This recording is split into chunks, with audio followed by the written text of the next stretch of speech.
ನಾನು ನಿಮ್ಮನ್ನ ಧ್ಯಾನ ಕರ್ಕೊಂಡು ಹೋಗ್ತೀನಿ. ಬೇರೆ ಯಾವ ಟಾಪಿಕ್ ನಾವು ಮಾತಾಡೋದು ಬೇಡ. ಸೊ ಸಂಜೀವಿನಿ ಭಸ್ತ್ರಿಕಾ ಪ್ರಾರಂಭ ಮಾಡಿ, ಅದಾದ ನಂತರ ಒಂದಷ್ಟು ಬ್ರೀದಿಂಗ್ ಅನ್ನ ಮಾಡ್ತಾ ಹೋಗೋಣ. ದೆನ್ ಇವತ್ತು ಯಾರೆಲ್ಲ ನಿಮ್ಮ ಗುರುಗಳನ್ನ ನೋಡ್ಲಿಕ್ಕೆ ಇಚ್ಛೆ ಪಡ್ತಿರೋ ಕೈ ಎತ್ತಿ ನೋಡೋಣ. ಅದು ನಿಮ್ಮ ಪಾರಂಪರಿಕ ಗುರು ಆಗಿರಬಹುದು ಅಥವಾ ಶಾರೀರಿಕ, ವ್ಯಕ್ತ, ಅವ್ಯಕ್ತ, ಗೊತ್ತಿಲ್ಲ. ನೀವ್ ಯಾರನ್ನ ಗುರು ಅಂತ ಸ್ವೀಕಾರ ಮಾಡಿದಿರಿ, ಅವ್ರನ್ನ ನೋಡಕ್ ಇಷ್ಟ ಪಡ್ತೀರಾ ಇವತ್ತು? ಕನೆಕ್ಟ್ ಆಗ್ತೀರಾ ಅವ್ರ ಜೊತೆ? ಓಕೆ.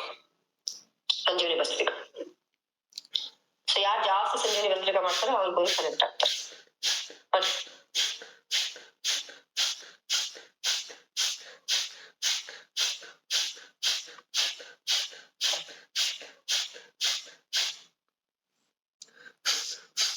ಮ್ಯಾಮ್ ಇವಾಗ ಹೇಳ್ಕೊಟ್ರಲ್ಲ ಮ್ಯಾಮ್, ಶ್ಲೋಕ ಹೇಳಿದ್ರಲ್ಲ ಮ್ಯಾಮ್, ಅದೊಂದು ನಂಗೆ ಕಳಿಸ್ತೀರ ಕಳ್ಸಕ್ಕಾಗಲ್ಲ. ಅದು ಕಲಿಬೇಕು, ಟ್ಯೂನ್ ಕಲಿಬೇಕು, ಕರೆಕ್ಟ್ ಆಗಿ ಕಲಿಬೇಕು. ತುಂಬಾ ಚೆನ್ನಾಗಿದೆ ಮ್ಯಾಮ್. ಅದು ಆಕ್ಚುಲಿ ಪ್ರೊಸೀಜರ್ ಇದೆ. ನಾವು ಪೂಜೆಗೆಲ್ಲ ಅದನ್ನ ಉಪಯೋಗಿಸೋದು. ಇನ್ನು ಬಿಟ್ಟಿದ್ದೀನಿ ಆಕ್ಚುಲಿ ಆವಾಹನೆ ಮಾಡೋದು, ಧೂಪ ನೈವೇದ್ಯ ಇರೋದು, ಆಮೇಲೆ ಆರತ್ರಿಕೆ ಆಗ್ತಿದೆ, ಅದೆಲ್ಲ ಮಿಕ್ಸ್ ಇದೆ ಮ್ಯಾಮ್. ಅಂದ್ರೆ ಅದು ಅದಕ್ಕೆ ಕೇಳಿದೆ. ಒಂದೊಂದ್ ಬರುತ್ತೆ, ಒಂದೊಂದ್ ಬರಲ್ಲ. ಅದಕ್ಕೆ ಕಲಿಬೇಕಲ್ಲ. ಕಲ್ತ್ರೆ ಪೂರ್ತಿ ಕಲ್ತ್ಬಿಟ್ಟು ಮಾಡೋದಷ್ಟೇ.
ಕಂಟಿನ್ಯೂ ಮಾಡಿ ಭಸ್ತ್ರಿಕಾ.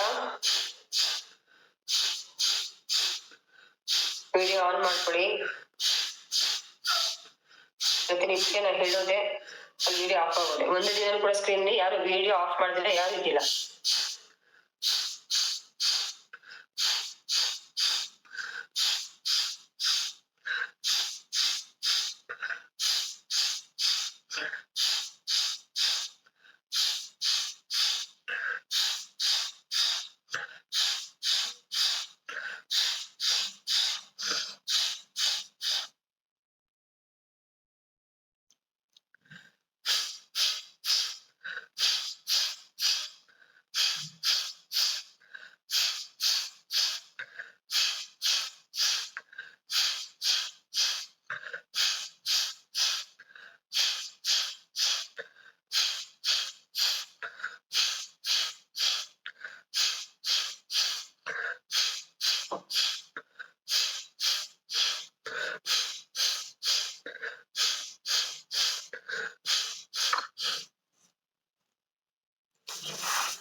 ಧ್ರುಪದ್ ಏನ್ ಮಾಡ್ತಿದ್ಯಾ?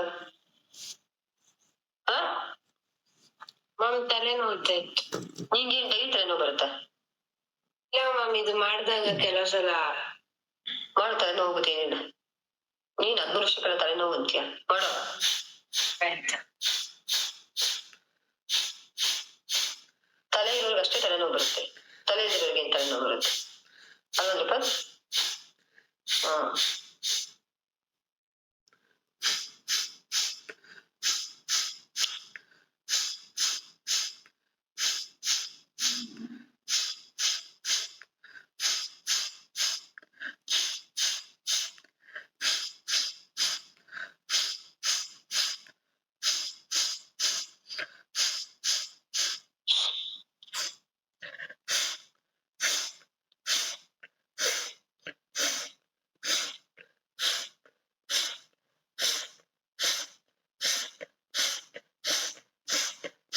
ರಿಲ್ಯಾಕ್ಸ್. ಲೈಟ್ ಆಫ್ ಮಾಡಿ ಎಲ್ಲರೂ.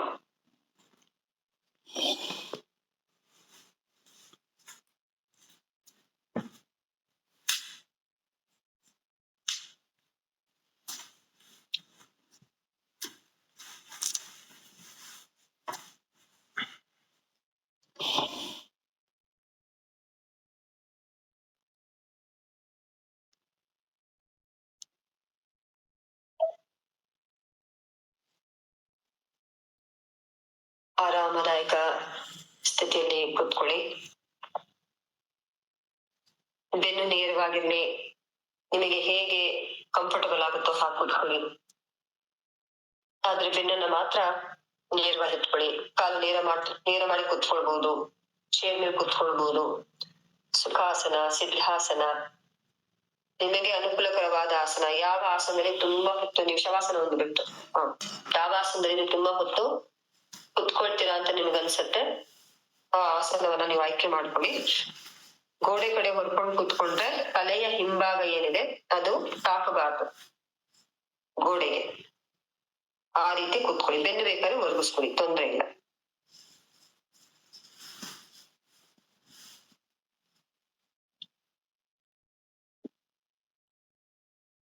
ಈಗ ದೀರ್ಘವಾಗಿ ಉಸಿರನ್ನ ತೆಗೆದುಕೊಳ್ಳಿ.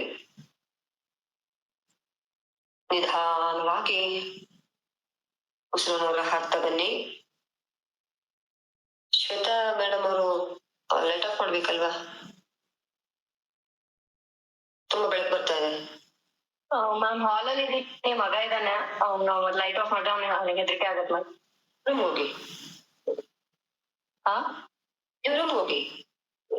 ಅವನು ಒಬ್ನೇ ಇರಲ್ಲ ನನ್ ರೂಮ್ಗೆ ಹೋದ್ರೆ ಮ್ಯಾಮ್. ಇವತ್ ಹಸ್ಬೆಂಡ್ ಇಲ್ಲ, ಯೂಶಲಿ ಅವ್ರ ಜೊತೆಗೆ ಇರ್ತಾ ಇದ್ದ ಅವನು.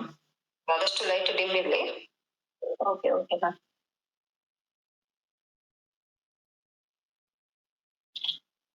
ಸಮಾಧಾನವಾಗಿ ಆರಾಮವಾಗಿ ಸ್ಥಿತಿಯಲ್ಲಿರಿ. ಈಗ ನಿಮ್ಮ ಗಮನ ನನ್ನ ಮಾತಿನ ಮೇಲೆ ಇರಲಿ. ನಿಮ್ಮ ಗಮನವನ್ನ ಭ್ರೂ ಮಧ್ಯದ ಮೇಲೆ ಹರಿಸಿ. ಎರಡು ಹುಬ್ಬುಗಳ ನಡುವೆ ಇರುವಂತಹ ಜಾಗ, ಆ ಭಾಗವನ್ನ ಗಮನಿಸ್ತಾ ಆಳವಾಗಿ 3 ಬಾರಿ ಉಸಿರಾಟವನ್ನು ನಡೆಸ್ತಾ ಬನ್ನಿ. ಆಳವಾದ ನೀಳವಾದ ಉಸಿರಾಟ.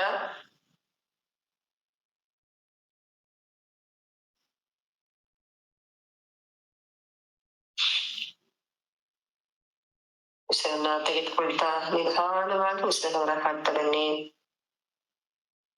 ಉಸಿರನ್ನ ಹೊರ ಹಾಕಿದಂತೆಲ್ಲ ನಿಮ್ಮ ಶರೀರ ಇನ್ನಷ್ಟು ಹಗೂರ, ಮತ್ತಷ್ಟು ಹಗೂರವಾಗ್ತಾ ಇರುವಂತ ಅನುಭವ. ಶರೀರದ ಯಾವುದೇ ಭಾಗವನ್ನ ಬಿಗಿ ಮಾಡೋದು ಬೇಡ, ಸಂಪೂರ್ಣ ಹಗೂರವಾಗಿರ್ಲಿ.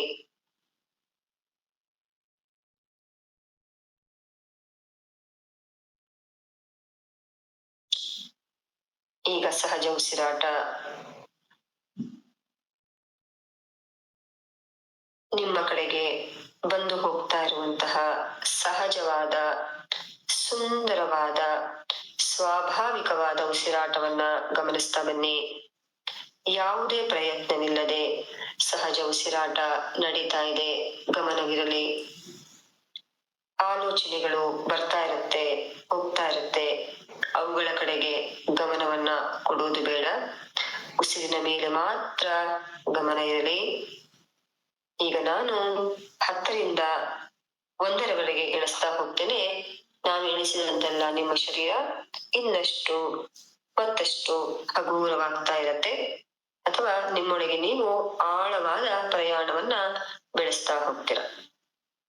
10, 9, 8, 7, 6, 5, 4, 3, 2, 1. ಆಳವಾಗಿ, ಮತ್ತಷ್ಟು ಆಳವಾದ ಪ್ರಯಾಣ ನಿಮ್ಮೊಳಗೆ ನೀವು ನಡೀತಾ ಇದ್ದೀರಿ.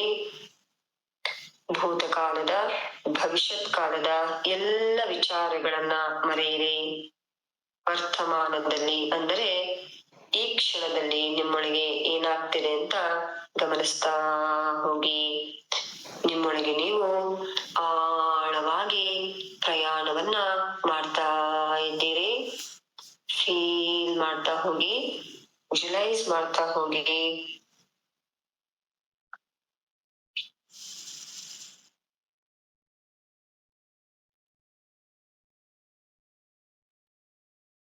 ಮತ್ತೆ ನಿಮ್ಮ ಗಮನವನ್ನ 2 ಹುಬ್ಬುಗಳ ಮಧ್ಯೆ ಹರಿಸಿ, ಭ್ರೂಮಧ್ಯ ಆ ಭಾಗವನ್ನೇ ಗಮನಿಸ್ತಾ ಉಸಿರಾಟವನ್ನ ಮಾಡ್ತಾ ಬನ್ನಿ. ನೀವು ತೆಗೆದುಕೊಳ್ಳುವಂತ ಉಸಿರು ನಿಮ್ಮ ಭ್ರೂಮಧ್ಯದವರೆಗೂ ತಲುಪ್ತಾ ಇದೆ ಮೇಲ್ಮುಖವಾಗಿ. ಹಾಗೆ ನಿಧಾನವಾಗಿ ಮೂಗಿನ ಮೂಲಕ ಉಸಿರನ್ನು ಹೊರ ಹಾಕ್ತಾ ಇದ್ದೀರಾ. ಈ ರೀತಿ ಫೀಲ್ ಮಾಡ್ತಾ ಉಸಿರಾಟವನ್ನ ಮಾಡಿ. ಹೇಗೆ ನಾವು ಉಸಿರನ್ನ ತೆಗೆದುಕೊಳ್ತಾ ಹೊಟ್ಟೆವರೆಗೂ ತುಂಬಿಸ್ಕೊಳ್ತಾ ಹೋಗಿ ಖಾಲಿ ಮಾಡ್ತೀವೋ ಅದೇ ರೀತಿ ಈಗ ನೀವು ನಿಮ್ಮ ಭ್ರೂಮಧ್ಯದ ಭಾಗಕ್ಕೆ ಉಸಿರನ್ನ ತೆಗೆದುಕೊಳ್ಬೇಕು. ಅಲ್ಲಿ 2 ಸೆಕೆಂಡ್ಗಳ ಕಾಲ ಹೋಲ್ಡ್ ಮಾಡಿದ್ದು ನಂತರ ಎಕ್ಸೇಲ್ ಮಾಡ್ಬೇಕು. 2 ಐಬ್ರೋಸ್ ಮಧ್ಯದಲ್ಲಿರುವುದೇ ಭ್ರೂಮಧ್ಯ ಜಾಗ. ತುಂಬಾ ಟೈಟ್ ಮಾಡ್ಬೇಡಿ, ಲೈಟ್ ಆಗಿ ಒಂದ್ ಸ್ವಲ್ಪ ಪ್ರೆಷರ್ ಇದ್ದಂಗಾಗತ್ತೆ. ಹಾಗಂತೇಳಿ ತುಂಬಾ ಟೈಟ್ ಮಾಡ್ಬೇಡಿ, ಕಣ್ಣು ಬರುತ್ತೆ, ಕಣ್ಣಿಗೆ ಸ್ಟ್ರೈನ್ ಮಾಡ್ಕೊಳ್ಬಾರ್ದು.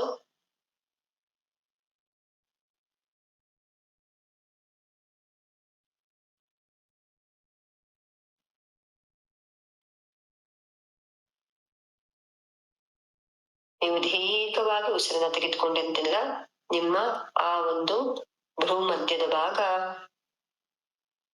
ಜುಮ್ ಅನ್ನುವಂತ ಒಂದು ಅನುಭವ ಆಗ್ತಿರುತ್ತೆ.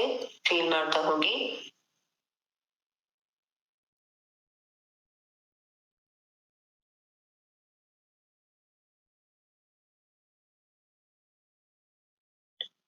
ನಾನು ಹೇಳಿದಂತಹ ಭಾಗದಲ್ಲಿ ನಿಮ್ಮ ಸಂಪೂರ್ಣ ಗಮನವನ್ನ ನೀವು ಹರಿಸಿದಾಗ ಮಾತ್ರ ನಿಮ್ಮಲ್ಲಿ ಏನಾಗ್ತಿದೆ ಅನ್ನುವಂತಹ ಬದಲಾವಣೆ ನಿಮಗೆ ತಿಳಿತಾ ಹೋಗುತ್ತೆ.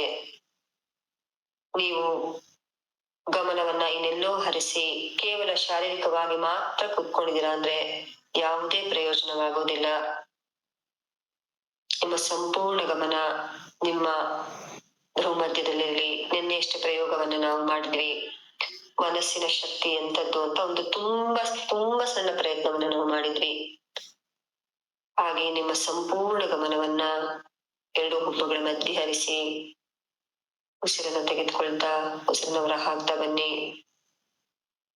ಕುತ್ತಿಗೆಯನ್ನ ಸಡಿಲ ಮಾಡಿ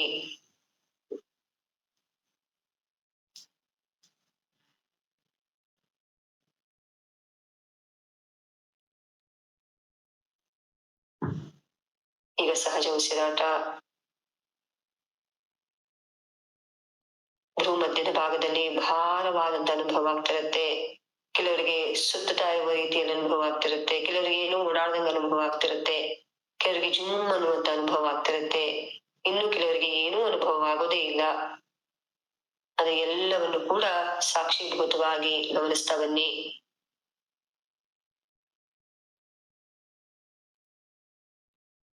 ಏನು ನನಗೆ ಆಗ್ತಾ ಇಲ್ಲ ಅನ್ನೋದು ಕೂಡ ನಾವಲ್ಲಿ ಅದನ್ನ ಗಮನಿಸ್ತಾ ಇದ್ದೀವಿ ಅನ್ನೋದು ಒಳ್ಳೆಯ ವಿಚಾರವೇ. ನಾವು ಗಮನ ಇಟ್ಟಾಗ ಮಾತ್ರ ತಾನೇ ನನಗೇನು ಆಗ್ತಾ ಇಲ್ಲ ಅನ್ನುವಂತ ಒಂದು ವಿಚಾರ ಗೊತ್ತಾಗೋದು. ಏನು ಆಗ್ತಾ ಇಲ್ಲ ಅನ್ನುವಂತ ಒಂದು ವಿಚಾರ ನಮ್ಗೆ ಗೊತ್ತಾಗ್ತಾ ಇದೆ ಅಂದ್ರೆ ಮುಂದೆ ಏನೋ ಆಗಬಹುದು ಅನ್ನೋ ವಿಚಾರನೂ ಕೂಡ ನಮ್ಗೆ ಗೊತ್ತಾಗ್ತಾ ಹೋಗುತ್ತೆ.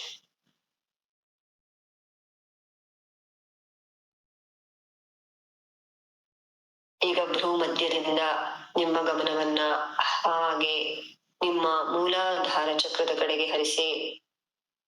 ಬೆನ್ನಿನ ಮೂಳೆಯ ತೃತೀಯ ಭಾಗದಲ್ಲಿರುವುದೇ ಮೂಲಾಧಾರ ಚಕ್ರ ವಿಜುವಲೈಸ್ ಮಾಡ್ತಾ, ಕೆಂಪು ಬಣ್ಣದ 4 ದಳದ ಪದ್ಮವನ್ನ ವಿಜುವಲೈಸ್ ಮಾಡ್ತಾ ಬೀಜ ಮಂತ್ರವನ್ನ ಉಚ್ಚಾರಣೆ ಮಾಡ್ತಾ ಬನ್ನಿ.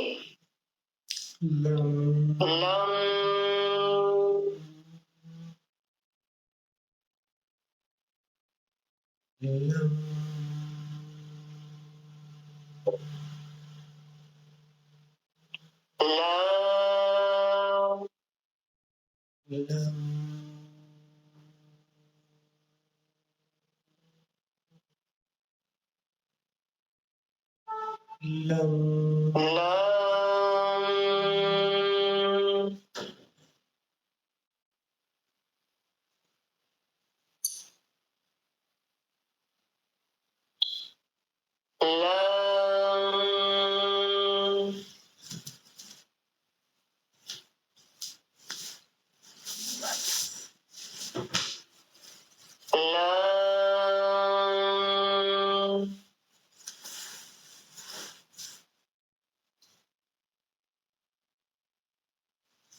ಲಂ ಬೀಜ ಮಂತ್ರದ ಉಚ್ಚಾರಣೆಯಿಂದ ಮೂಲಾಧಾರ ಚಕ್ರದ ಭಾಗದಲ್ಲಿ ಆಗ್ತಾ ಇರುವಂತಹ ಕಂಪನವನ್ನ ಫೀಲ್ ಮಾಡ್ತಾ ಹೋಗಿ, ವೈಬ್ರೇಷನ್ಸ್ ಅನ್ನ. ಈಗ ಹಾಗೆ ನಿಮ್ಮ ಗಮನ ಸ್ವಾದಿಷ್ಠಾನ ಚಕ್ರದ ಕಡೆಗೆ ಬರಲಿ. ನಾಭಿಯಿಂದ 4 ಬೆರಳುಗಳ ಕೆಳಭಾಗದಲ್ಲಿರುವುದು ಸ್ವಾದಿಷ್ಠಾನ ಚಕ್ರ. ಅಲ್ಲಿರುವುದೇ 6 ದಳದ ಕಿತ್ತಳೆ ಬಣ್ಣದ ಪದ್ಮ. ಆ ಪದ್ಮವನ್ನ ಗಮನಿಸ್ತಾ ಹೋಗಿ. ಈಗ ಬೀಜ ಮಂತ್ರ ವಂ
ವಂ ಬೀಜ ಮಂತ್ರದ ಉಚ್ಚಾರಣೆಯಿಂದ ಸ್ವಾದಿಷ್ಠಾನ ಚಕ್ರದ ಭಾಗದಲ್ಲಿ ಆಗ್ತಾ ಇರುವಂತಹ ವೈಬ್ರೇಷನ್ಸ್ ಅನ್ನ ಫೀಲ್ ಮಾಡ್ತಾ ಹೋಗಿ.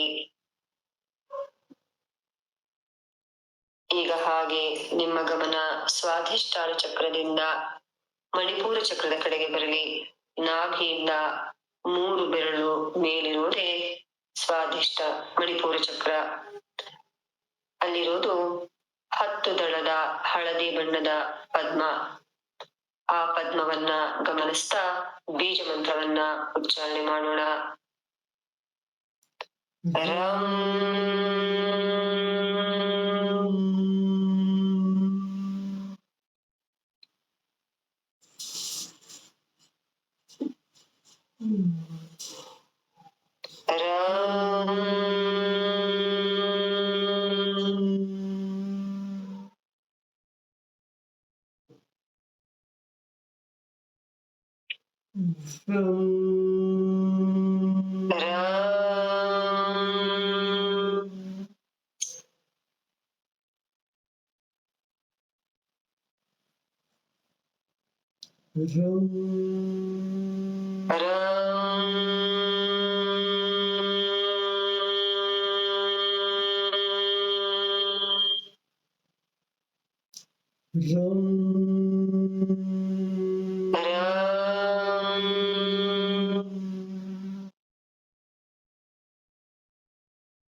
ರಂ ಬೀಜ ಮಂತ್ರದ ಉಚ್ಚಾರಣೆಯಿಂದ ಹೊರಹೊಮ್ತಾ ಇರುವಂತಹ ವೈಬ್ರೇಷನ್ಸ್ ಅನ್ನ ಫೀಲ್ ಮಾಡ್ತಾ ಹೋಗಿ.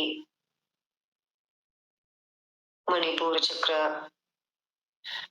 ಸಂಪೂರ್ಣ ರಂ ಮಂತ್ರದ ಬೀಜ ಮಂತ್ರದಿಂದ ಹೊರಹೊಮ್ತಾ ಇರುವಂತಹ ಆ ಒಂದು ವೈಬ್ರೇಷನ್ ಇಂದ ಸಂಪೂರ್ಣವಾಗಿ ಅದು ಶಕ್ತಿಯುತವಾಗ್ತಾ ಇದೆ.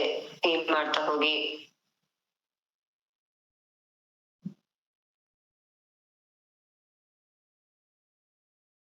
ಈಗ ನಿಮ್ಮ ಗಮನ ಮಣಿಪುರ ಚಕ್ರದ ಕಡೆಯಿಂದ ಅನಾಹತ ಚಕ್ರದ ಕಡೆಗೆ ಬರಲಿ.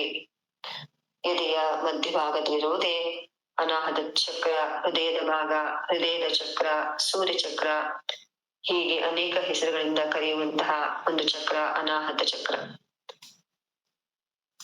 ಅಲ್ಲಿರುವುದೇ 12 ದಳದ ಹಸಿರು ಬಣ್ಣದ ಪದ್ಮ. ಈಗ ಆ ಪದ್ಮವನ್ನ ಗಮನಿಸ್ತಾ ಬೀಜ ಮಂತ್ರ ಉಚ್ಚಾರಣೆಯನ್ನ ಮಾಡೋಣ. ಯಂ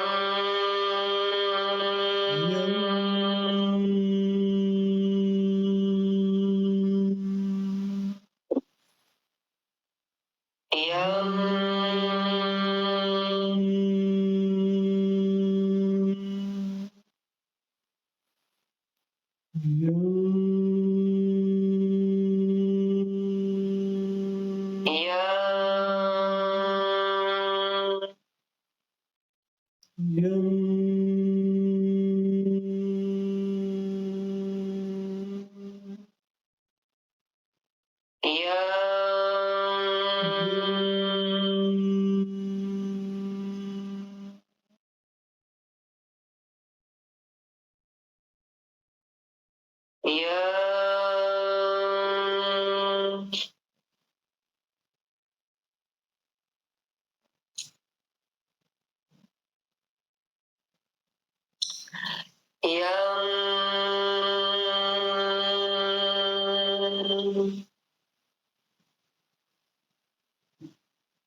ಎಂ ಬೀಜ ಮಂತ್ರದ ಉಚ್ಚಾರಣೆಯಿಂದ ಹೊರಹೊಮ್ತಾ ಇರುವಂತಹ ಆ ವೈಬ್ರೇಷನ್ಸ್ ಅನ್ನ, ಅಂದ್ರೆ ಕಂಪನಗಳನ್ನ ಫೀಲ್ ಮಾಡ್ತಾ ಹೋಗಿ.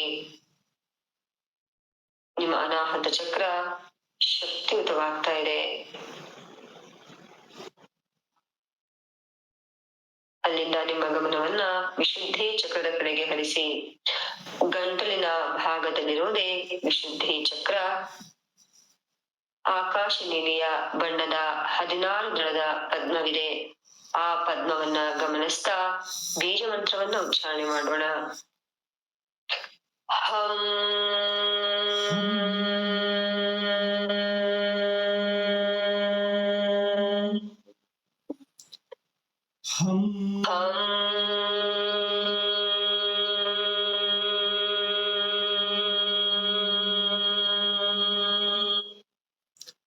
ಹಂ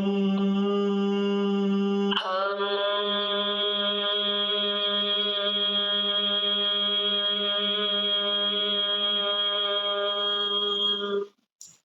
ಹಂ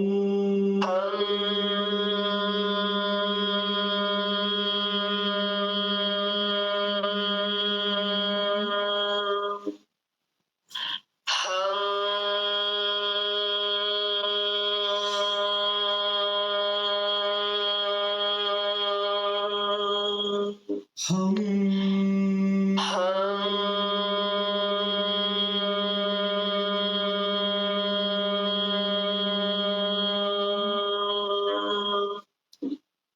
ಹಂ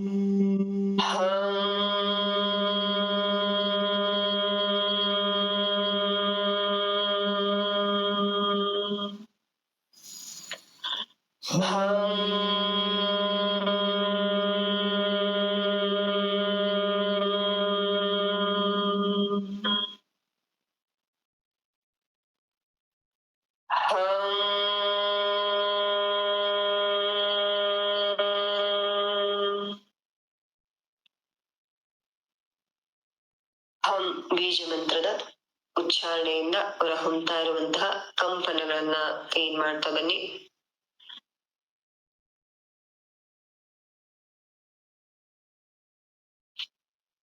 ಈಗ ವಿಶುದ್ಧಿ ಚಕ್ರದಿಂದ ನಿಮ್ಮ ಗಮನ ಆಜ್ಞಾ ಚಕ್ರದ ಕಡೆಗೆ ಬರಲಿ.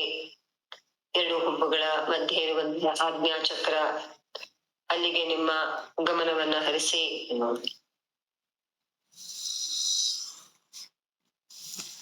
ಓಂ ಅನ್ನುವಂತಹ ಬ್ರಹ್ಮಾಂಡ ನಾದವನ್ನ ಉಚ್ಚಾರಣೆ ಮಾಡೋಣ.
ಬ್ರಹ್ಮಾಂಡದ ನಾದ, ಪ್ರಣವನಾದ,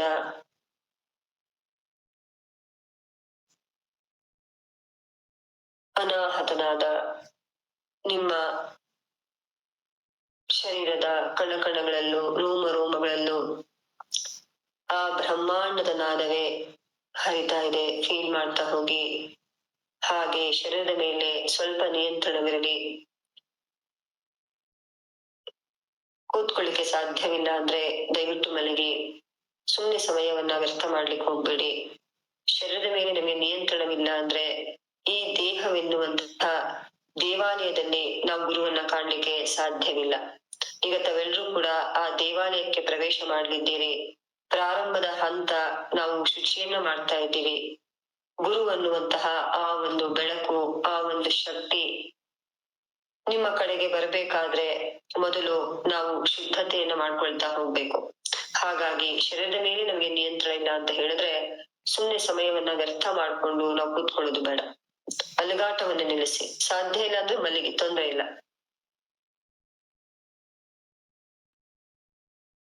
ಈಗ ಆಜ್ಞಾ ಚಕ್ರದಿಂದ ನಿಮ್ಮ ಗಮನವನ್ನ ಸಹಸ್ರಾರ ಚಕ್ರದ ಕಡೆಗೆ ಹರಿಸಿ.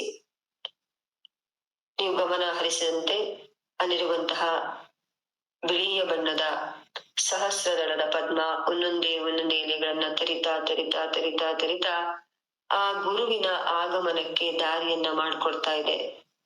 ಸ್ವಾಗತವನ್ನು ಕೋರುವಂತಹ ಅಥವಾ ಆ ಒಂದು ಗುರುವಿನ ಬೆಳಕು ಅದರ ಮುಖಾಂತರ ನಮ್ಮ ದೇಹ ಅನ್ನುವಂತಹ ದೇಗುಲವನ್ನ ಪ್ರವೇಶ ಮಾಡುವಂತಹ ಒಂದು ಪ್ರವೇಶ ದ್ವಾರವಾಗಿರುತ್ತೆ. ಆ ರೀತಿಯಾಗಿ ವಿಜುವಲೈಸ್ ಮಾಡ್ತಾ ಹೋಗಿ. ಈಗ ನಿಮ್ಮ ಗುರುವನ್ನ ನೀವು ಕಾಣುವಂತಹ ಸಮಯ. ಇದು ಬಹಳ ಸುಲಭವಾಗಿರುವಂತದ್ದು ಹಾಗೂ ಸತ್ಯವಾಗಿರುವಂತದ್ದು. ಕರೆದರೆ ಬರಲೇಬೇಕಾಗಿರುವಂತದ್ದು. ಆದ್ರೆ ಕರೆಯುವ ರೀತಿ ನಮಗೆ ಗೊತ್ತಿರಬೇಕು. ಕರುಳಿನಿಂದ ಕರಿಬೇಕೇ ವಿನಃ ನಾವು ಬೇರೆ ಹೇಗೂ ಅಲ್ಲ. ಆ ಕರುಳಿನಿಂದ ಅವನನ್ನ ಕರಿಬೇಕು. ಮೊದಲು ಆತ ನಿಮ್ಮೊಳಗೆ ನೆಲೆಯನ್ನಗೊಳ್ಳಬೇಕು. ಹಾಗಾಗಿ ಆ ಒಂದು ಅವನಿರುವಂತಹ ಆ ನೆಲೆ ನಿಗದಿಯಾಗಬೇಕು. ಅವನು ಎಲ್ಲಿ ಬರಬೇಕು, ಎಲ್ಲಿ ಕೂತ್ಕೊಳ್ಬೇಕು ಅನ್ನೋದು ನಿಗದಿಯಾಗ್ಬೇಕು. ನಿಮ್ಮ ಮತ್ತು ಆತನ ಭೇಟಿ ಜನ್ಮ ಜನ್ಮಾಂತರಗಳಿಂದ ಕಾಯುವಿಕೆಯಾಗಿರುತ್ತೆ. ಎಷ್ಟೋ ಜನ್ಮಗಳ ಒಂದು ಕಾಯುವಿಕೆ ಇವತ್ತು ಈಡೇರುವಂತಹ ಸಮಯ. ನಿಮ್ಮ ಅವನ ಭೇಟಿ. ಹಾಗಾಗಿ ಇದು ಬಹಳ ಅಮೂಲ್ಯವಾದಂಥದ್ದು ಮತ್ತು ಅವಿಸ್ಮರಣೀಯವಾಗಿರುವಂತದ್ದು. ಒಳ್ಳೆ ಪ್ರಶಸ್ತವಾದಂತಹ ಜಾಗವನ್ನ ಆರಿಸ್ಕೊಳ್ತಾ ಬನ್ನಿ. ಇದೆಲ್ಲ ವಿಜುವಲೈಸೇಷನ್ ನಡೀತಾ ಹೋಗ್ಬೇಕು, ಫೀಲ್ ಮಾಡ್ತಾ ಹೋಗ್ಬೇಕು. ಆ ಜಾಗ ನಿಮ್ಮ ದೇಹವೇ ಆಗಿರಲಿ, ಅಲ್ಲಿ ನಿಶಬ್ದವಾಗಿರಲಿ, ಸ್ವಚ್ಛವಾಗಿರಲಿ. ಮೊದಲು ದೇಗುಲದ ಹೊರಾಂಗಣವನ್ನ ಗಂಗೆಯಿಂದ ಶುದ್ಧೀಕರಣಗೊಳಿಸಿಕೊಳ್ಳಿ. ನೀವಿರುವಂತಹ ಜಾಗವನ್ನೆಲ್ಲ ಗಂಗೆಯಿಂದ ಶುದ್ಧೀಕರಣ ಮಾಡ್ತಾ ಇದ್ದೀರಾ ಅಂತ ನೀವು ಭಾವಿಸಿ. ಹಾಗೆ ದೇಗುಲವನ್ನ ಒಂದು ಕಡೆ ಸ್ಥಿರಗೊಳಿಸಿ, ಅಂದ್ರೆ ನಿಮ್ಮ ಶರೀರವನ್ನ ಸ್ಥಿರಗೊಳಿಸಿ. ಹಾಗೆ ಆ ದೇವಸ್ಥಾನದ ಮುಖವನ್ನು ಉತ್ತರದ ಕಡೆಗೋ ಅಥವಾ ಪೂರ್ವದ ಕಡೆಗೋ ತಿರುಗಿಸಿ. ಈಗ ಹೇಗಿದ್ರು ಹಾಗೆ ಇರ್ಲಿ, ತೊಂದ್ರೆ ಇಲ್ಲ. ಈಗ ನಿಧಾನವಾಗಿ ಹೊರಗಿನ ಆವರಣವನ್ನ ಅಂದ್ರೆ ಬಾಗಿಲನ್ನ ಮುಚ್ತಾ ಬನ್ನಿ. ಕಿವಿ ಎನ್ನುವಂತಹ ಆವರಣದ ಬಾಗಿಲು, ಮೂಗು ಅನ್ನುವಂತಹ ಆವರಣದ ಬಾಗಿಲು, ಕಣ್ಣು ಅನ್ನುವಂತಹ ಆವರಣದ ಬಾಗಿಲು, ಚರ್ಮದ ಸ್ಪರ್ಶ ಅನ್ನುವಂತಹ ಆವರಣದ ಬಾಗಿಲು, ಹಾಗೆ ರುಚಿ ಎನ್ನುವಂತಹ ಆವರಣದ ಬಾಗಿಲನ್ನ ಸಂಪೂರ್ಣವಾಗಿ ಮುಚ್ಚಿ. ಈಗ ನಿಮ್ಮ ಅಂತರಂಗದಲ್ಲಿರುವಂತಹ ಆ ಗರ್ಭಗುಡಿಯ ಬಾಗಿಲನ್ನ ನಿಧಾನವಾಗಿ ತೆಗಿತಾ ಬನ್ನಿ. ಎಷ್ಟೋ ಮನ್ವಂತರಗಳಿಂದ, ಕಾಲಗಳಿಂದ ಬಾಕಿ ಇರುವಂತಹ ಭಕ್ತಿಯಿಂದ, ಆ ಪ್ರೇಮದಿಂದ ಆ ಒಂದು ಗರ್ಭಗುಡಿಯ ಬಾಗಿಲನ್ನ ತೆಗಿತಾ ಬನ್ನಿ. ಸದ್ದು ಆಗದಿರಲಿ, ನಿಧಾನವಾಗಿರಲಿ. ಜನ್ಮ ಜನ್ಮಾಂತರಗಳಿಂದ ದೇವಾಲಯದ ಒಳಗೆ ಅವಿತಿರುವಂತಹ ಆ ಚಿಟ್ಟೆ, ಬಾವಲಿ, ಕೀಟಗಳು ನುಗ್ಗಿ ಬರುತ್ತವೆ. ಈಗ ನಮ್ಮೆಲ್ಲ ನಕಾರಾತ್ಮಕತೆಗಳು. ಇಲ್ಲಿ ನಾನು ಎಲ್ಲದಕ್ಕೂ ವಿವರಣೆಯನ್ನು ಕೊಡ್ಲಿಕ್ಕೆ ಹೋಗೋದಿಲ್ಲ. ಹೇಳೋದನ್ನ ಕೇಳ್ತಾ ಹೋಗಿ ನೀವು ಅದನ್ನ ಯಾವ್ದಕ್ಕಾದ್ರೂ ನೀವನ್ನ ಕನೆಕ್ಟ್ ಮಾಡ್ಕೊಳ್ಳಿ. ದೇವಾಲಯದ ಒಳಗಡೆ ಅವಿತಿರುವಂತಹ ಚಿಟ್ಟೆ, ಬಾವಲಿ, ಕೀಟಗಳು ನುಗ್ಗಿ ಬರುತ್ತವೆ. ದೃಢತೆ ಇರಲಿ, ಹಿಂಜರಿಯಬೇಡಿ. ಸ್ವಲ್ಪ ಹೊತ್ತಿನಲ್ಲೇ ಅವುಗಳು ಕಡಿಮೆ ಆಗ್ತಾ ಹೋಗುತ್ತೆ. ನಿಮ್ಮ ಗುರಿ ನಿಮ್ಮ ಗುರುವಿನ ಕಡೆಗಿರಲಿ, ಬಾವಲಿ ಮತ್ತು ಹಕ್ಕಿಗಳ ಕಡೆಗಲ್ಲ. ಮುಚ್ಚಿರುವ ದೇವಾಲಯದ ಒಳಗೆ ಗಾಳಿ ಕಡಿಮೆ ಇರುತ್ತದೆ. ಹಾಗಾಗಿ ಉಸಿರು ಕಟ್ಟಿದಂತಹ ಭಾಸವಾಗುತ್ತದೆ.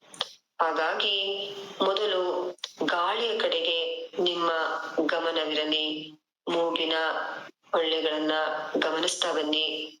ಗಾಳಿಯ ಗಮನಿಸುವಾಗ ಇನ್ನು ಸಂಧಿಯಲ್ಲಿ ಬಚ್ಚಿಟ್ಟುಕೊಂಡಿರುವಂತಹ ಕೆಲವು ಬಾವಲಿಗಳು, ಪಕ್ಷಿಗಳು ಜೋರಾಗಿ ನಿಮ್ಮನೆಗೆ ಹಾರಿ ಬರ್ತಾ ಇರುತ್ತೀಗ. ಎಚ್ಚರವಿರಲಿ. ಮನಸ್ಸು ಸಮಚಿತ್ತದಿಂದ ಇರಲಿ. ಬರ್ತಿರೋದು ನಿಮ್ಮ ಗುರು. ನಿಮ್ಮ ಗುರು ಬರಬೇಕಾದ್ರೆ ನಿಮ್ಮ ಮನಸ್ಸು ಹೇಗಿರಬೇಕು ಅನ್ನೋದು ನೀವು ನಿರ್ಧಾರ ಮಾಡಿ. ಒಮ್ಮೊಮ್ಮೆ ನಿಮ್ಮ ಕೆಲವು ದೈತ್ಯ ಪಕ್ಷಿಗಳು ನಿಮ್ಮನ್ನ ಎಳೆದುಕೊಂಡು ಹೋಗಲೂಬಹುದು. ನೀವು ಗಾಳಿಯನ್ನು ಹಿಡಿದಿಟ್ಕೊಳ್ಳಿ. ಗಾಳಿ ಯಾವಾಗಲೂ ಕೊನೆಯ ಗುರಿಯೆಡೆಗೆ ಚಲಿಸ್ತಾ ಇರುತ್ತದೆ. ಗಮನಿಸಬೇಕಷ್ಟೇ.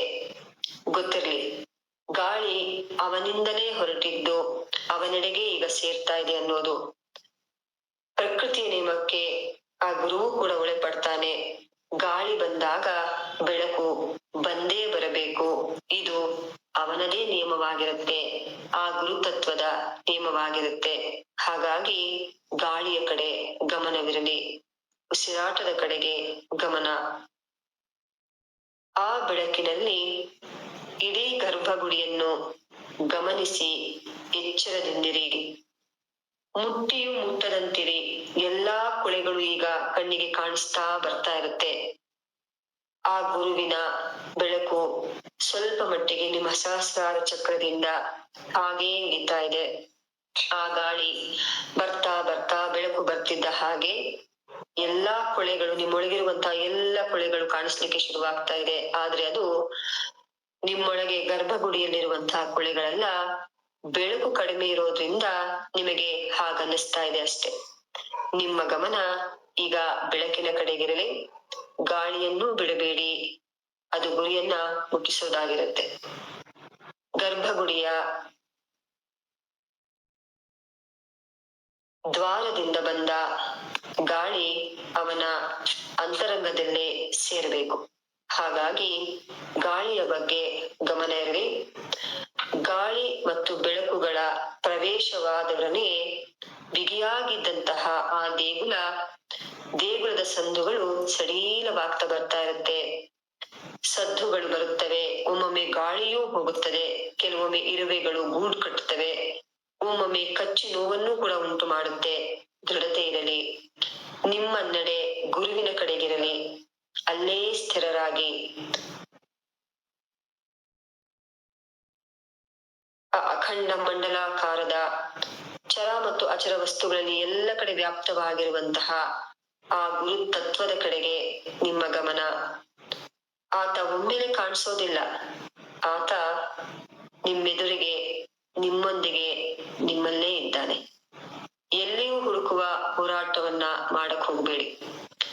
ನಾವೇ ಹಾಕಿದಂತಹ ಹೂವು ಹಾರಗಳಿಂದ, ಗಂಧ ಚಂದನಗಳಿಂದ ಅವನು ಮುಚ್ಚಿ ಹೋಗಿದ್ದಾನೆ. ಕಾಣಬೇಕಾದ್ರೆ ಹುಡುಕಬಾರ್ದು. ಮುಚ್ಚಿರುವ ಎಲ್ಲವನ್ನ ಈಗ ತೆಗಿತಾ ಹೋಗ್ಬೇಕು. ಆತ ನಿನ್ನ ದೇಹಕ್ಕಿಂತ ಎತ್ತರವಾಗಿದ್ದಾನೆ. ನಿನ್ನ ಭಕ್ತಿಗಿಂತ ಕುಳ್ಳು. ನಿನ್ನ ಭಾವಕ್ಕೆ ಅವನು ಈಗ ಸಮವಾಗ್ತಾ ಹೋಗ್ತಿರ್ತಾನೆ. ಭಕ್ತಿಯಿಂದ ಕೂಗಿದಾಗ ಖಂಡಿತವಾಗ್ಲೂ ಕೈ ಗೆಟಕದಿರುವುದು ತಾನಾಗಿ ಉದುರು ಬೀಳ್ತಾ ಹೋಗುತ್ತೆ. ಬಿದ್ದದ್ದನ್ನ ಮುಟ್ಟಬೇಡಿ. ಹಾಗೆ ಭಜಿಸ್ತಾ ಹೋಗಿ, ಅರ್ಚಿಸ್ತಾ ಹೋಗಿ, ಪೂಜಿಸ್ತಾ ಹೋಗಿ. ಇಡೀ ದೇಗುಲದಲ್ಲಿ ನಿಮ್ಮ ಭಕ್ತಿಯ ಜ್ಯೋತಿ ಪ್ರಜ್ವಲಿಸ್ತಾ ಹೋಗ್ರಿ. ಅಂದ್ರೆ ಸಮರ್ಪಣಾ ಭಾವನೆ. ಕಲ್ಲು ಕಲ್ಲುಗಳಲ್ಲಿಯೂ, ಸಂದುಗೊಂದುಗಳಲ್ಲಿಯೂ, ದಶ ದಿಕ್ಕುಗಳಲ್ಲಿಯೂ ಆತನ ದಿವ್ಯ ಪ್ರಭೆ ಬೆಳಗ್ತಾ ಇದೆ. ಫೀಲ್ ಮಾಡ್ತಾ ಹೋಗಿ. ಗರ್ಭಗುಡಿಯ ಎಲ್ಲ ಇಂಚಿಂಚು ಆ ಪ್ರಭೆಯ ಪ್ರಖರತೆಯಿಂದ ಬೆಳಗ್ತಾ ಇದೆ. ಗಮನಿಸ್ತಾ ಹೋಗಿ. ಬೆಳಕು ಹೆಚ್ಚಿದಂತೆಲ್ಲ ಅವನ ಆ ದಿವ್ಯ ಸ್ವರೂಪ ಈಗ ಗೋಚರವಾಗ್ತಾ ಇದೆ. ಕಣ್ಣಿನ ಮುಂದೆ ಅವನ ದಿವ್ಯ ಸ್ವರೂಪ ಕಾಣಿಸ್ತಾ ಇದೆ. ನೋಡ್ತಾ ಬನ್ನಿ. ಕಣ್ಣು ಬಿಡಿ, ನೋಡ್ತಾ ಬನ್ನಿ. ಹೊರಗಡೆ ಕಣ್ಣಲ್ಲ, ಒಳಗಿನ ಕಣ್ಣನ್ನ ಬಿಟ್ಟು ನೋಡಿ ಅವನನ್ನ. ಕಣ್ಣು ಮಿಟುಕಿಸದೆ ನೋಡಿ, ರೆಪ್ಪೆಯನ್ನ ಬಡಿಯದೆ ನೋಡಿ, ನಿರಂತರವಾಗಿ ನೋಡಿ, ನಿಶ್ಚಲವಾಗಿ ನೋಡಿ. ಆತನ ಗೋಚರವಾಗುವಾಗ ನಿಮಗೆ ತಿಳಿಯುತ್ತದೆ ಅವನು ಹೇಗೆ ಬರ್ತಾ ಇದ್ದಾನೆ ಅಂತ. ಆ ಕರುಣಾಸಾಗರನಾದಂತಹ ಆ ಗುರು ನಿಮ್ಮೆಡೆಗೆ ಬಂದಿದ್ದಾನೆ. ನೋಡಿ ಅವನನ್ನ. ಶಿರವಾಗಿ ನಮಿಸಿ. ನಿಮಗೆಲ್ಲ ಅಹಂಕಾರಗಳನ್ನ ಅವನ ಪಾದದೆಡೆಗೆ ಇಡಿ. ಅನೇಕ ಜನ್ಮಾಂತರಗಳಿಂದ ಬಂದಂತಹ ಈ ಅಜ್ಞಾನವನ್ನ, ಈ ಕತ್ತಲೆಯನ್ನ ನೀನು ಕಳಿಬೇಕು. ಬೆಳಕಿನ ಕಡೆಗೆ ನನ್ನನ್ನ ಕರೆದೊಯ್ಯು ಅಂತ ಕೇಳ್ಕೊಳ್ಳಿ. ಅವನನ್ನ ಬೇಡ್ಕೊಳ್ಳಿ. ಈ ಭೂಮಂಡಲದ ದಿವ್ಯ ಬೆಳಕಿಗೆ ಬೆಳಕಾಗಿರುವಂತಹ ಅವನ ಅವನು ನಿಮ್ಮಲ್ಲೇ ಪ್ರಜ್ವಲಿಸ್ತಾ ಇದ್ದಾನೆ. ಹಾಗೆಯೇ ನೋಡ್ತಾ ಇರಿ, ಭಜಿಸ್ತಾ ಬನ್ನಿ. ಎಂತಹ ಮಹನೀಯರಿಗೆ ಒಲಿದಿದ್ದಾನೆ, ಅವರ ದಾರಿಯನ್ನ ಸುಗಮ ಮಾಡಿದ್ದಾನೆ, ಅವರಿಗೆ ಅಜ್ಞಾನವನ್ನ ದೂರ ಮಾಡಿದ್ದಾನೆ, ಸುಜ್ಞಾನದ ಕಡೆಗೆ ದಾರಿಯನ್ನ ತೋರಿಸಿ ಕತ್ತಲೆಯಿಂದ ಬೆಳಕಿನ ಕಡೆಗೆ, ಬೆಳಕಿನಿಂದ ಬೆಳಕಿನ ಕಡೆಗೆ ಕರೆದೊಯ್ದಿದ್ದಾನೆ. ಅವನು ಮಾತಿನಲ್ಲಿ, ಮೌನದಲ್ಲಿ, ಭಾವದಲ್ಲಿ ನಿಮಗೆ ಮಾರ್ಗದರ್ಶನವನ್ನ ಮಾಡ್ತಾ ಇದ್ದಾನೆ. ವ್ಯಕ್ತ ರೂಪದಲ್ಲಿ, ಅವ್ಯಕ್ತ ರೂಪದಲ್ಲೂ ನಿಮಗೆ ಮಾರ್ಗದರ್ಶಕನಾಗಿದ್ದಾನೆ. ಅವನು ವಜ್ರದಷ್ಟು ಕಠೋರ, ಆದ್ರೆ ಹೂವಿನಷ್ಟೇ ಮೃದು ಸ್ವಭಾವದವನು. ತಂದೆ ತಾಯಿಗಿಂತ ಹೆಚ್ಚಾದವನು, ಎಲ್ಲ ಬಂಧು ಬಳಗದವರಿಗಿಂತ ಪಿತೃಪಾತ್ರನಾದವನು. ಸ್ವಾರ್ಥವಿಲ್ಲ, ಹಣದ ವ್ಯಾಮೋಹವಿಲ್ಲ, ಯಾವುದೇ ಸಂಬಂಧಗಳಿಗೆ ಒಳಪಟ್ಟಿಲ್ಲ, ಅಂಟಿಯೂ ಅಂಟದ ಹಾಗೆ ಬದುಕುತ್ತಿರುವಂತಹ ಆ ಗುರುತತ್ವವನ್ನ ಕಣ್ಣಾರೆ ನೋಡಿ ಶರಣಾಗಿ ಒಮ್ಮೆಲೆ ಅವನ ಪಾದವನ್ನ ಬಿಗಿದಪ್ಪಿ ಹಿಡಿಯಿರಿ. ಕೇಳ್ಕೊಳ್ಳಿ, ಏನು ಬೇಕು?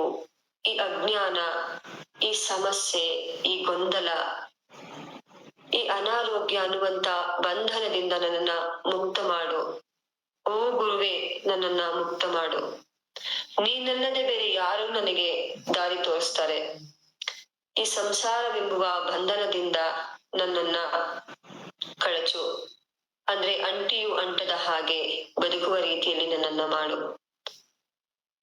ನನ್ನಲ್ಲಿ ಏನೋ ಗೊತ್ತಿಲ್ಲ, ಅಜ್ಞಾನ ಕವಿದಿದೆ. ಅದು ಯಾವುದರ ಅಜ್ಞಾನ ಅಂತನೂ ನನಗೆ ಗೊತ್ತಾಗ್ತಿಲ್ಲ. ನನ್ನದೇ, ನನ್ನ ಅಹಂಕಾರದ ಅಜ್ಞಾನವೋ, ನನ್ನ ಮೋಹದ ಅಜ್ಞಾನವೋ, ಅಥವಾ ಅಧಿಕಾರದ ಅಜ್ಞಾನವೋ, ಐಶ್ವರ್ಯದ ಅಜ್ಞಾನವೋ, ಅಥವಾ ಅಜ್ಞಾನದ ಅಜ್ಞಾನವೇ ನನಗೆ ಕೌದಿದೆಯೋ ನನಗೆ ಗೊತ್ತಾಗ್ತಿಲ್ಲಪ್ಪ. ನೀನು ಅದನ್ನ ದೂರ ಮಾಡು. ನೀನು ಮಾತ್ರ ಅದನ್ನ ದೂರ ಮಾಡ್ಲಿಕ್ಕೆ ಸಾಧ್ಯ. ಯಾವ ರೂಪದಲ್ಲಿ ನೀನು ಬಂದಿದೆಯೋ ಆ ಬೆಳಕು ಇಡೀ ನನ್ನ ಜೀವನದ ಒಂದು ಹಾದಿಯಾಗಲಿ, ಹಾದಿಗೆ ಅದು ಬೆಳಕಾಗಿ ನನಗೆ ಮಾರ್ಗದರ್ಶನವನ್ನ ನಿರಂತರವಾಗಿ ಮಾಡ್ತಾ ಇರ್ಲಿ ಅಂತ ಪರಿಯಾಗಿ ಬೇಡ್ಕೊಳ್ತಾ ಬನ್ನಿ. ಬಿಡಬೇಡಿ ಅವನ ಪಾದವನ್ನ.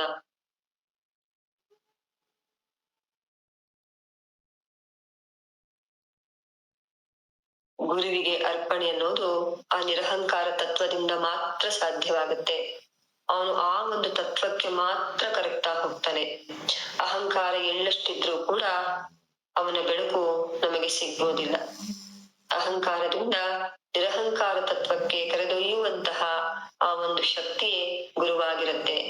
ಆಧ್ಯಾತ್ಮಿಕ ಮಾರ್ಗದಲ್ಲಿ ನಮ್ಮನ್ನ ಮುನ್ನಡೆಸ್ಲಿಕ್ಕೆ, ಗೊತ್ತಿಲ್ಲದ, ಗುರಿಯಿಲ್ಲದ ಆ ದಾರಿಯಲ್ಲಿ ನಮ್ಮನ್ನ ಕರೆದೊಯ್ಯಲಿಕ್ಕೆ ಆ ಗುರುವಿಗೆ ಮಾತ್ರ ಸಾಧ್ಯವಾಗ್ತಾ ಇರುತ್ತೆ. ಹಿಡೀರಿ ಅವನ ಪಾದವನ್ನ, ಬಿಡಬೇಡಿ. ಅವನು ಯಾವ ರೂಪದಲ್ಲಿದ್ದಾನೋ ಅದು ನಿಮಗೆ ಮಾತ್ರ ಗೊತ್ತು. ಅವನು ವ್ಯಕ್ತ ರೂಪದಲ್ಲಿದ್ದಾನೋ, ಅವ್ಯಕ್ತ ರೂಪದಲ್ಲಿದ್ದಾನೋ, ಬೆಳಕಿನ ರೂಪದಲ್ಲಿದ್ದಾನೋ, ಯಾವುದೇ ರೂಪದಲ್ಲಿರ್ಲಿ, ಬಿಡಬೇಡಿ ಅವನ ಪಾದವನ್ನ, ಹಿಡಿಯಿರಿ. ಕೇಳ್ಕೊಳ್ಳಿ, ಇವತ್ತಿನಿಂದ ನನ್ನ ಅಜ್ಞಾನ ದೂರವಾಗಲಿ. ಸದಾ ನನ್ನ ಅಂತರಂಗದಲ್ಲಿ ನೀನು ನೆಲೆಸಬೇಕು. ನೀನು ನೆಲೆಸಿ ನಿನಗೆ ಯಾವ ರೂಪದಲ್ಲಿ ನನಗೆ ಮಾರ್ಗದರ್ಶನವನ್ನ ಮಾಡ್ಬೇಕು ಅಂತ ಇಚ್ಛೆ ಇದೆಯೋ ಆ ಒಂದು ರೂಪದಲ್ಲಿ ನನಗೆ ನೀನು ಮಾರ್ಗದರ್ಶನವನ್ನ ಮಾಡು. ಆದ್ರೆ ಆ ರೂಪವನ್ನ ನಾನು ಅರಿಯುವಂತಹ ವಿವೇಕವನ್ನೂ ಕೂಡ ನೀನು ನನಗೆ ಕರುಣಿಸ್ತಾ ಹೋಗು. ಈ ರೀತಿಯಾಗಿ ಪರಿಯಾಗಿ ಬೇಡ್ಕೊಳ್ಳಿ. ಯಾವುದನ್ನು ಒಳಗೆ ಮುಚ್ಚಿಡಬೇಡಿ. ಪ್ರತಿಯೊಂದನ್ನು ಕೂಡ ನಿಮ್ಮ ಗುರುವಿನಗೆ ಬೆತ್ತಲೆಯಾಗಿ ನಿಂತ್ಕೊಳ್ಳಿ. ಅಂದ್ರೆ ಮನಸ್ಸಿನಲ್ಲಿರುವಂತಹ ಎಲ್ಲವನ್ನ ಮುಕ್ತವಾಗಿ ಹೊರ ಹಾಕ್ತಾ ಬನ್ನಿ. ಅಲ್ಲಿ ಯಾವ ರೀತಿಯ ಮುಚ್ಚುಮರೆ ಬೇಡ. ಸಂಪೂರ್ಣ ಬೆತ್ತಲೆ. ಬೆತ್ತಲೆ ಅಂದ್ರೆ ಶಾರೀರಿಕವಾಗಿ ಬೆತ್ತಲೆ ಅಲ್ಲ, ಮಾನಸಿಕವಾಗಿ ಬೆತ್ತಲೆ, ಭಾವನೆಯಿಂದ ಬೆತ್ತಲೆಯಾಗಿ ನಿಲ್ಲಿ. ಎಲ್ಲವನ್ನು ಕೂಡ ಅರ್ಪಣೆ ಮಾಡ್ತಾ ಬನ್ನಿ.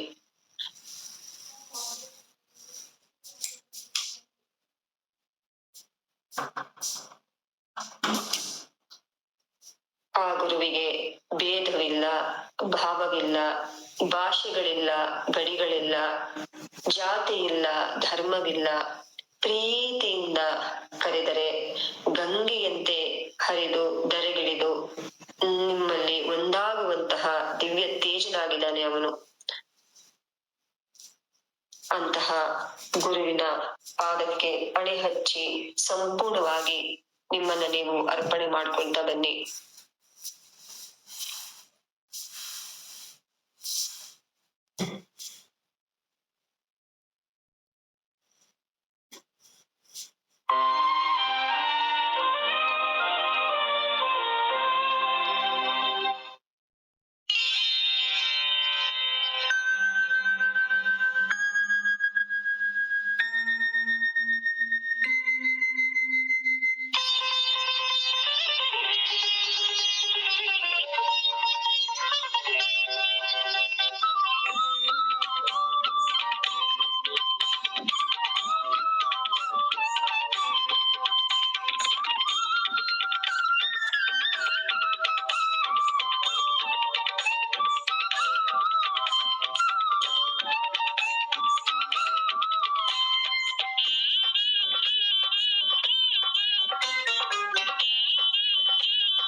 ಹಾಕಿದ ಜನಿವಾರವ ಸದ್ಗುರುನಾಥ ಹಾಕಿದ ಜನಿವಾರವ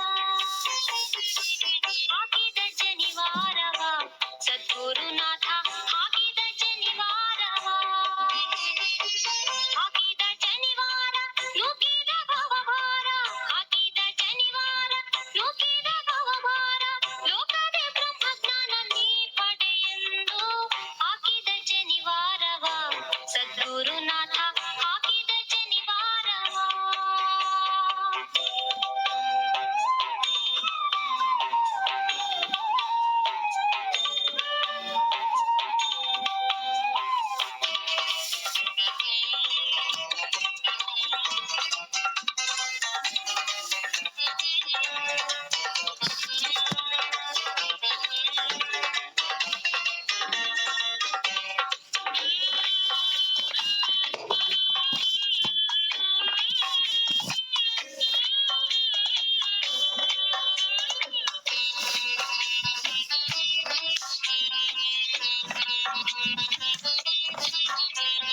ಸಂಧ್ಯಾವಂದನೆ ಕಲಿಸಿ ಆನಂದದ ಬಿಂದು ಮಧ್ಯದಿ ನಿಲ್ಲಿಸಿ ಸಂಧ್ಯಾವಂದನೆ ಕಲಿಸಿ ಆನಂದದ ಬಿಂದು ಮಧ್ಯದಿ ನಿಲ್ಲಿಸಿ ನಂದಿಸಿ ಮನಸ್ಸನ್ನು ಆತ್ಮದ ಜಲದಲ್ಲಿ ನಂದಿಸಿ ಮನಸ್ಸನ್ನು ಆತ್ಮದ ಜಲದಲ್ಲಿ ಎಂದೆಂದಿಗೂ ಯಮ ತಂದು ಗವಳಿಯಂದು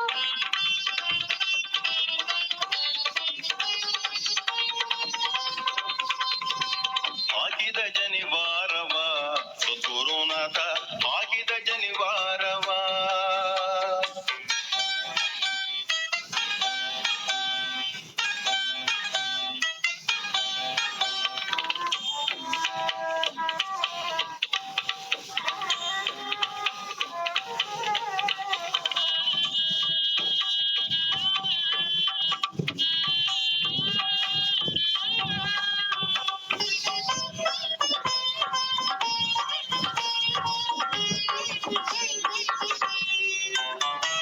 ಶಿಶುನಾಳದೀಶ ಗುರು ತನ್ನೊಡನೊಳು ವಶವಾದ ಸೂತ್ರವನು ಶಿಶುನಾಳದೀಶ ಗುರು ತನ್ನೊಡನೊಳು ವಶವಾದ ಸೂತ್ರವನು ನಸುನಗುತ್ತಲಿ ತೆಗೆದಲ್ಲಿಯೇ ತೋಡಿಸಿದ ನಸುನಗುತ್ತಲಿ ತೆಗೆದಲ್ಲಿಯೇ ತೋಡಿಸಿದ ಉಸುರಿದ ಮಂತ್ರವ ಹೊಸಬನ ಮಾಡುತ್ತ ಹಾಕಿದ ಜನಿವಾರವ ಸದ್ಗುರುನಾಥ ಹಾಕಿದ ಜನಿವಾರವ ಹಾಕಿದ ಜನಿವಾರವ ಸದ್ಗುರುನಾಥ ಹಾಕಿದ ಜನಿವಾರವ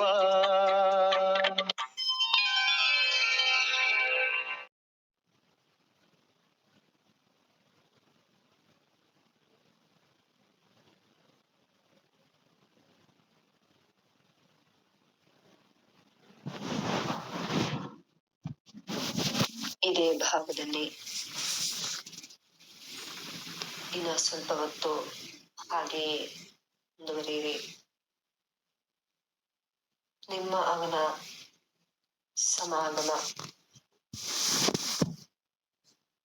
ಆ ಗುರುವಿನ ಸಂಪೂರ್ಣ ಕೃಪೆ, ಸಂಪೂರ್ಣ ಅನುಗ್ರಹ ನಿಮಗೆ ಸಂಪೂರ್ಣವಾಗಿ ಲಭಿಸಿದೆ. ಇನ್ನು ಆ ಕೃಪೆ, ಅನುಗ್ರಹ ನಿರಂತರವಾಗಿ ನಿಮಗೆ ಮಾರ್ಗದರ್ಶನವನ್ನ ಮಾಡ್ತಾ ಬರ್ಲಿ. ನಿಮ್ಮ ಜೀವನದ ಪ್ರತಿಯೊಂದು ಕತ್ತಲೆಯೂ ಕೂಡ ಕಳೆದು ಆ ದಿವ್ಯ ತೇಜಸ್ಸಿನಿಂದ ಆ ಜೀವನ ಬೆಳಗುವಂತಾಗ್ಲಿ.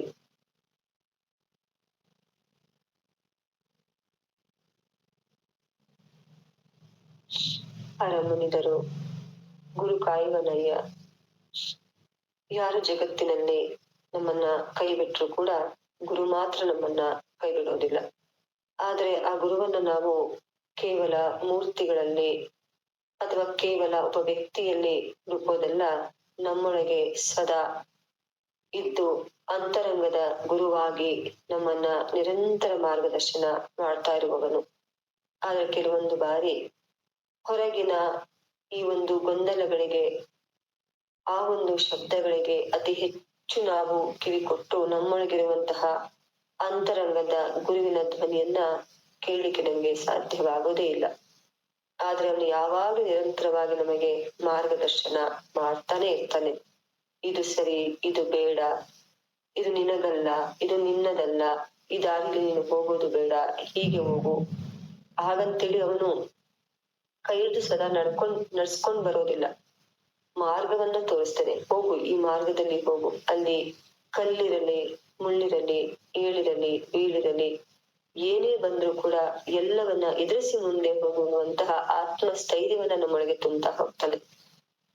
ಅವನು ಸ್ತ್ರೀ ರೂಪದಲ್ಲಿ ಬರಬಹುದು, ಪುರುಷ ರೂಪದಲ್ಲಿ ಬರಬಹುದು, ವಸ್ತುವಿನ ರೂಪದಲ್ಲಿ ಬರಬಹುದು, ಅಥವಾ ಅವ್ಯಕ್ತ ರೂಪದಲ್ಲಿ ಬರಬಹುದು. ಯಾವುದೋ ಒಂದು ರೂಪದಲ್ಲಿ ನಿಮಗೆ ನಿರಂತರವಾಗಿ ಮಾರ್ಗದರ್ಶನವನ್ನ ಮಾಡ್ತಾ ಇರುವಂತಹ ಆ ಒಂದು ಗುರುವಿನ ತತ್ವದಲ್ಲಿ ನೀವಿದ್ದೀರಿ. ಫೀಲ್ ಮಾಡ್ತಾ ಇರಿ.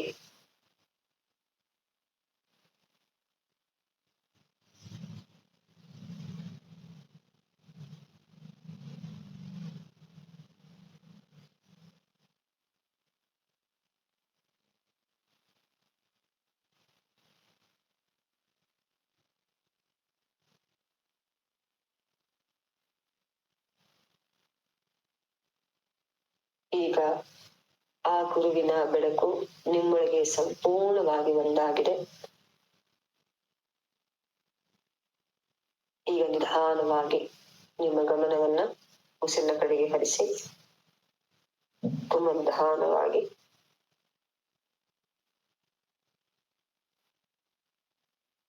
ನಾವು ಹಾಕೊಳ್ಳುವಂತಹ ಅಥವಾ ಒಂದು ಪಂಗಡಕ್ಕೆ ಸೀಮಿತ ಮಾಡಿರುವಂತಹ ಆ ಜನಿವಾರದ ಅರ್ಥ ಕೇವಲ ಒಂದು ಪಂಗಡ ಮಾತ್ರವಲ್ಲ, ಅದು ಎಷ್ಟು ಅರ್ಥಗರ್ಭಿತವಾಗಿರುವಂತದ್ದು ಜನಿವಾರ ಅನ್ನುವಂಥದ್ದು.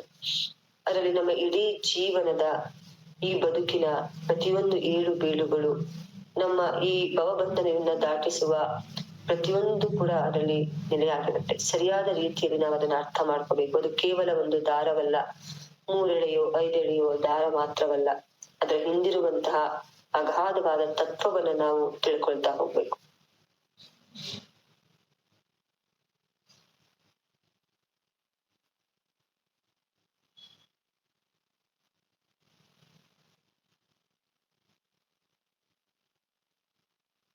ಈಗ ನಿಧಾನವಾಗಿ ನಿಮಗೆ ಸಾಧ್ಯವಾಗುವ ಹಾಗೆ ಟೇಕ್ ಯುವರ್ ಓನ್ ಟೈಮ್, ಬಲವಂತವಾಗಿ ಬೇಡ, ಆರಾಮಾಗಿ ಯಾವುದೇ ಪ್ರಯತ್ನವಿಲ್ಲದೆ ಸಹಜವಾಗಿ ಸ್ಥಿತಿಯಿಂದ ಹೊರಬರ್ತಾ ಬನ್ನಿ.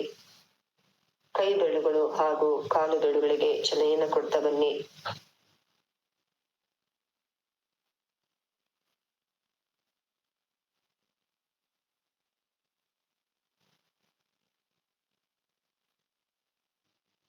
ಈಗ ನಿಮ್ಮ ಹಸ್ತದ ಮಧ್ಯಭಾಗವನ್ನ ಗಮನಿಸಿದ್ರೆ ಆ ಗುರುವಿನ ಬೆಳಕು ನಿಮ್ಮ ಹಸ್ತದಲ್ಲಿ ಹಾಗೆ ನೆಲೆಸಿದೆ.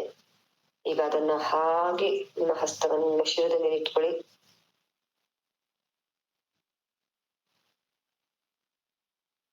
ಸದಾ ಅವನ ಅನುಗ್ರಹ ನಿಮ್ಮ ಶಿರದ ಮೇಲಿರಲಿ.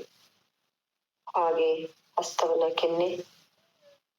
ಕೆನ್ನೆಯಿಂದ ಕುತ್ತಿಗೆ, ಎದೆಯ ಭಾಗ, ಹೊಟ್ಟೆಯ ಭಾಗ, ಕಿಡ್ನಿ, ತೊಡೆಯ ಭಾಗದಿಂದ ಮಂಡಿ ಮಂಡಿಯಿಂದ ಪಾದ. ಈಗ ಮತ್ತೊಂದು 2 ಹಸ್ತಗಳನ್ನ ಪರಸ್ಪರ ಉಜ್ಜಿ ಶಾಖವನ್ನ ಕಣ್ಣಿಗೆ ಕೊಟ್ಟು ಈಗ ಹಸ್ತದ ಒಳಗೆ ನಿಧಾನವಾಗಿ ಕಣ್ಣನ್ನು ಬಿಡುವಾಗ ನೀವು ಈಗ ಕಂಡಂತಹ ಆ ಗುರುವಿನ ಸ್ಪಷ್ಟವಾದಂತಹ ಚಿತ್ರ ನಿಮ್ಮ ಹಸ್ತದಲ್ಲಿ ಕಾಣಿಸ್ಬೇಕು.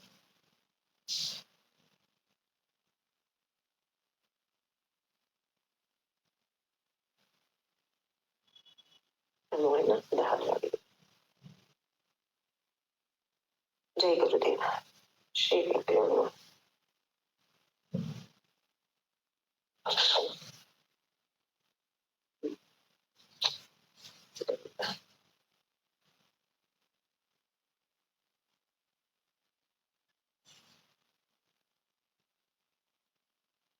ಕನೆಕ್ಟ್ ಆದ್ರ?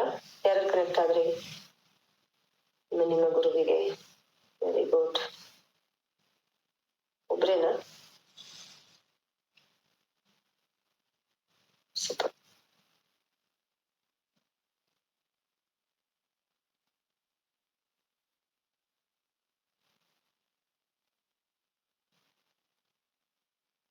ಫುಲ್ ಸೈಲೆಂಟ್ ಎಲ್ರು.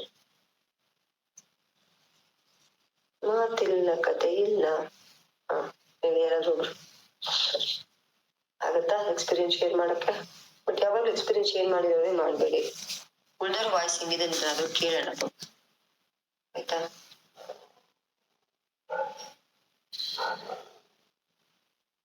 ಯಾರು ಮಾತಾಡ್ತೀರಿ? ಇವತ್ತಿನ ಧ್ಯಾನ ಹೇಗಿತ್ತು? ನಿಮ್ಗೆ